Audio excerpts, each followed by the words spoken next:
Back when I was in high school, my friends and I loved exploring creepy places. One summer, our favorite place to go was this abandoned movie theater on the west end of town. This place had closed down probably about 3 years before we started visiting it, and in that time it had become a rundown building. There were no trespassing signs.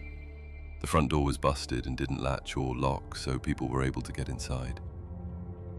We knew there had to be homeless people crashing in there, but we were young and dumb and felt invincible in a group. It was part of what made it scary. We would always wait until between 11 p.m. to 2 a.m. to go into places like this. We all explored it together the first 2 times we went in. The screens and seats were all torn up. A couple shopping carts from a nearby Fred Meyer inside with cans and bottles in them, and a few dirty blankets scattered around. It looked lived in. After getting to know the layout, we made a game of it for the third and final visit. This time the 6 of us split into 3 groups of 2. The first 2, Beck and Doug, both went in while we waited outside at our chosen exit. About 7 minutes went by, then we heard pounding coming from the back of the theater. Doug and Beck came out through the fire exit. They were breathing hard. We asked what happened.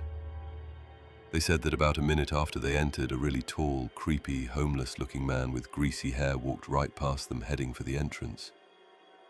Beck said hello as he passed, and the guy stopped, turned, and kind of lunged a few inches toward him before stopping.